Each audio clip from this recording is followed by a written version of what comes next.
UP में NDA की दूसरी लिस्ट का भी इंतजार हो रहा है, लेकिन बीजेपी ने लगता है कि सहयोगी दलों के साथ जो सीट का मसला थोड़ा सा उलझा कहीं ना कहीं लग रहा था, उसको सुलझा लिया है। अपना दल और निषाद पार्टी के नेता ये कह रहे हैं कि एनडीए में सब ठीक है।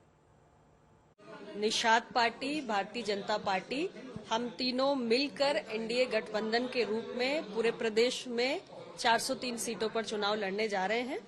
हमारे सीट डिस्ट्रीब्यूशन की जहां तक बात है, हमारी बातचीत सकारात्मक दिशा में काफी आगे बढ़ चुकी है और मैं इतना ही कहूंगी कि हम पिछली बार से कहीं अधिक सीटों पर चुनाव लड़ने जा रहे हैं। 2022 में भी बेहतरीन और मजबूत सरकार बनने जा रही है एनडीए की, ऐसा मैं आपको आश्वस्त करती हूँ। ये सहयोगी दल है, गठबंधन इसलिए हुआ कि हम लोग 403 पर लड़े और जीत सुनिश्चित करें, और जीत सुनिश्चित करने के लिए हम लोग सहयोगी दल के रूप में आए हैं। भारतीय जनता पार्टी ने जो तय कर रखा है सीट उससे अधिक जिताएंगे, और सभी कार्यकर्ताओं, पदाधिकारियों और पार्टी के लोगों को पता है हम कहाँ तैयारी की है, कहाँ जीत है, वो सभी लोग संतुष्ट हैं, वो अपनी जीत की तैयारी में है और वहाँ भारतीय जनता पार्टी को कोई देने में नहीं। वो रणनीति का विषय है, कहाँ क्या है, और समय आने पर जब जब भी भारतीय जनता पार्टी की लिस्ट जारी होगी उसके साथ निषाद पार्टी की भी लिस्ट जारी होगी, और भारतीय जनता पार्टी के साथ निषाद पार्टी मिलकर और अपना दल मिलकर हम लोग 2022 की सरकार बनाएंगे।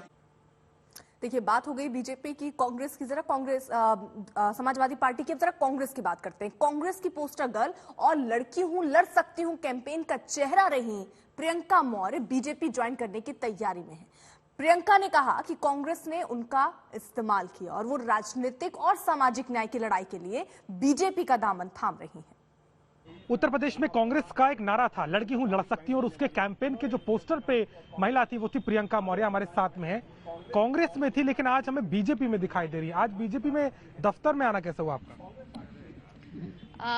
मुझे काफी दिन से यहाँ पे लोग कांटेक्ट कर रहे थे, और जिस तरीके की पीछे कांग्रेस में मैं काफी समय से पूरी मेहनत से लगी हुई थी, कार्य कर रही थी, लेकिन जिस तरीके से मुझे आहत किया गया, सिर्फ नाम दिया गया है कि लड़की हूं, एक स्लोगन लड़की हूं लड़ सकती हूं, लेकिन लड़ने का भी मौका नहीं जहां पे मिलता, ऐसी जगह पे समय अपना देते रहना मुझे समझ में नहीं आया। बिकॉज बहुत सारे लोग मुझसे ये कह रहे हैं कि आपको समय ही कितना हुआ है, तो मैं इतना ही कहना चाहूंगी कि बाल सफेद करके ही तजुर्बा नहीं आता। जो लड़की कांग्रेस में लड़ना चाह रही थी, इच्छा रख रही थी, वो वहां नहीं लड़ पाई, क्या बीजेपी से लड़ना चाहती है टिकट से? मैं किसी भी महत्वाकांक्षा के साथ मैंने कांग्रेस भी ज्वाइन नहीं किया था, और आज भी मैं पार्टी कोई भी ज्वाइन करना चाहती हूँ तो मैं अपने मदद के दायरे को बढ़ाना चाहती हूँ। यही एक कारण है कि मैंने पॉलिटिक्स ज्वाइन की है, क्योंकि मैं डॉक्टर हूँ, सोशल वर्क काफी समय से कर रही थी।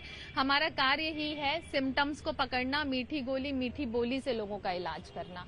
तो मैं इसी से लोगों के बीच में जाते रहूंगी, उनकी मदद करते रहूंगी। जो मेरा एस्पेक्ट है, जो मेरा विजन है, वो अभी भी चेंज नहीं हुआ है।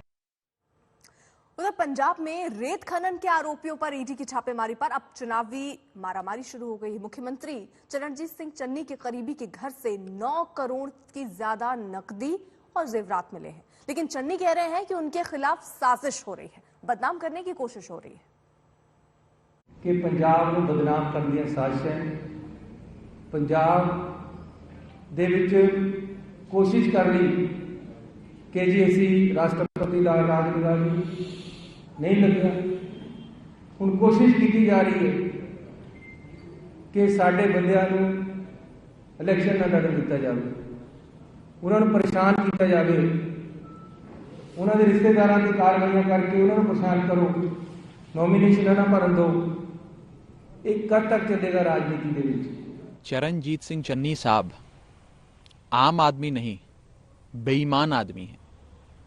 मैं चन्नी साहब से पूछना चाहता हूं कि मैंने आपकी पूरी प्रेस कॉन्फ्रेंस सुनी, आपने अभी तक नहीं बताया कि आपके भतीजे के घर से 10 करोड़ नकद कैश कहां से आया, वो कहां से कमाया गया। 56 करोड़ की एंट्रियां जो मिली हैं, कहां से मिली? करोड़ों रुपए की गाड़ियां मिली, 21 लाख रुपए का सोना मिला, न जाने कितनी बेशुमार दौलत इन्फोर्समेंट डायरेक्टरेट ने रेड करके जब्त करी है। ये पैसा कहां से आया? 111 दिन पहले तो नहीं था ये पैसा।